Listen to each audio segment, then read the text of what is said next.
Hello? Nagbabalik muli ang inyong ka-dream at ka-life para mag-share ng meaning at number at ito ay kahulugan ng bigas at kanin sa panaginip at numero. Ang dream about rice ba ay good or bad? Let me explain in this video. Katulad ng mga naunang kahulugan ng mga panaginip na ini-share ko sa inyo, na bawat panaginip ay may positive at negative na meaning din, gayon din ang bigas. At ito rin ay sumasalamin sa kung ano ang situation ng life mo now. At ito ay i-interpret ko muli ng malinaw mula sa may kalalimang paliwanag ng mga international dream expert. Bigyan muna natin ng history ang bigas. Suwardag mula sa mga sinaunang Chinese pagkatapos ay kumalat sa India at Africa. Nagpapakain sila ng mga taong nagugutom sa daan. Sure ako na when you have cooked rice on the stove, alam mong may hidden symbol ito ng spiritual abundance and prosperity when it comes to our dreams. Kung ang napanaginipan mo ay bigas, isa itong butil na kumakatawan sa kakayahan mong ma-improve ang iyong talent or skills at spiritual nourishment. It reminds us na sometimes we need to go back to basics, to plant the seeds before reaping the benefits. Embrace mo ang opportunities that lie ahead, at embrace the journey towards abundance and growth.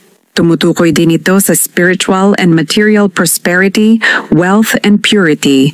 In terms of simplicity and wealth, ang delicate grains na ito ay nagre-represent na we have so much to be grateful in life. Lalo na ang maputing bigas ay sign ng good fortune and positive energy. In other words, kailangan nating tanggapin ang changes at maging open sa mga bagong opportunities.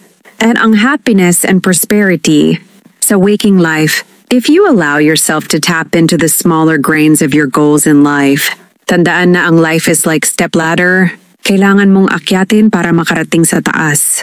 May mga opportunity na nakaabang sa'yo na kailangan mong pagdesisyonan at kung ano mang mapili at magustuhan mo ay magbubunga ito ng success, kailangan mo lang pagsumikapan. Dahil lahat ng mga magagandang bagay makakamtan lang pag binuhusan ng interes, sipag at tiyaga. Pinaka-best lang dahil sa pagkakataong ito makikiayon sa'yo ang mga magagandang pagkakataon. Kung palay pa lang na hina-harvest sa iyong panaginip, nagpapahiwatig ito ng iyong kahandaan sa pagtupad ng iyong pangarap. Bumubuo ka ng magagandang plano, handa ka na sa mga responsibility, and lagi mong iniisip ay kung ano ang makakabuti sa life mo. Ang palay ay handa ng maging isang bigas, at kung sa panaginip mo napakagandang variety ng bigas, maputi, mabango at magagandang butil, nagpapahiwatig ito ng positibong pananaw mo sa life, pag-asa at tiwala sa sarili. At meron kang peace of mind na mag-a-attract palagi ng positive energy. Kaya naman napakagandang sign ito. About sa rice color din, kung brown rice, nagre-represent ito ng earth color, yung connection sa earth at kabuuan ng mundo. Ang black rice naman means that you are moving into the shadows. Nagre-represent ito ng iyong mga hugot sa life at kadramahan. Kung ikaw naman ay isang negosyante at napanaginipan mo ang bigas, nangangahulugan ito ng tagumpay at paglago ng iyong negosyo at ang pagkakaroon ng material na yaman na sobra sa iyong kailangan. Posibleng ang pagyabong ng kabuhayan ay mangyayari sa future. Kung ikaw ay nagbubuhat ng nakasakong bigas o kargador ka sa iyong panaginip, nangangahulugan ito na pwedeng magkaroon ka ng kaalitan. Kung hindi mo iko-considera ang feelings ng ibang tao, dapat ka lang maging wise at bantayan ang kilos ng mga nasa paligid ay huwag basta magpadala sa emosyon dahil sa tagumpay na mararanasan. Dahil nga magandang sign ng bigas, na may kinalaman sa iyong pagyaman at lalo pa itong maganda dahil sa iyong panaginip, ikaw ay nagbubuhat ng sako-sakong bigas. Ito yung wealth at prosperity, kaya nga dapat share your blessings kung nagbebenta ka ng bigas sa iyong panaginip. Sinasabi nito na nahihirapan kang makita ang mga bagay na posibleng magpayaman sa iyo or may mga humahadlang sa mga tagumpay mo. Una na ang mga nasa paligid na may hindi magandang intention. Maari rin na mga hulugan ang panaginip mo ng pagkainggit sa iyo ng ibang tao. Gayunman dapat mo lang namang gawin ay maging mapagkumbaba at manatili pa ring may magandang pag-uugali at pakikisama para mas ma-attract mo rin ang swerte at yung maayos na pakikipagkapwa-tao. Kapag kasi naging matagumpay ka sa pagkakaroon ng koneksyon sa iba, mababaligtad mo ang kanilang inggit patungo sa paghanga at pagmamahal sa iyo, kaya sa huli, mas makakaramdam ka ng pakiramdam ng tagumpay dahil walang ibang may inggit sa iyo.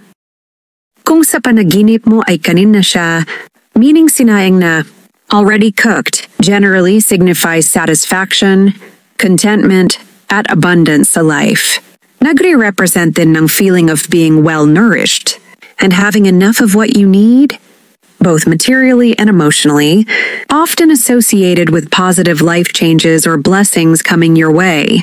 Tumutukoy sa ating kalusugan dahil nagtataglay ito ng sustansyang kailangan ng ating katawan.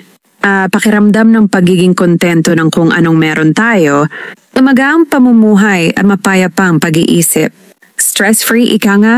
Sa rice dream related, ito talaga ang gusto kong mapanaginipan, yung luto na syempre kakainin na lang di ba?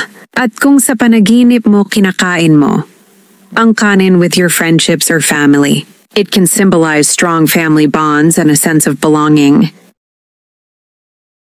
Ang hirap kasi now di mo malaman kung sino ang true charot. At dito na nga natin i-insert yung panaginip mo na kaning napanis or inaamag dahil isa itong reminder na sa isang pagkakamali, mababaliwala lahat ng pinaghirapan mo. Kaya mag-isip ng mabuti bago mag-decide. Or if nakapag-decide ka na panindigan ang final na desisyon, na tingin mo okay sa'yo, mararamdaman mo naman yan Unless, manhid ka. But it's true naman na kailangan mong pakinggan yung sinasabi ng puso mo. Gayon din kasi sa pag-ibig yan. Kilalanin mo muna yung taong pagkakatiwalaan mo. At even sa friendship ganyan, para hindi mapanis ang relationship. Alamin kung sino ang nararapat sa company mo. Na magbibigay sa'yo ng positive feelings, para sabihin man natin na walang perfect na life or relationship, at least nagawa nating magtiwala sa ating sarili. At syempre ang isa sa pinagkatiwalaan nating lahat, no other than our Creator na siyang may hawak talaga ng ating future. Kaya itong mga dream meaning ay paalaala lamang dahil ikaw pa rin naman ang kikilos para sa sarili mong life. Prayer is the key pa din.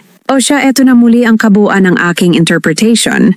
At bago ako magtapos, anunsyo na nga pala, ang numero ng bigas ay number 610.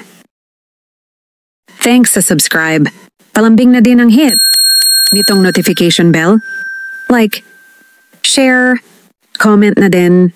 And I'm willing to answer. Thank you.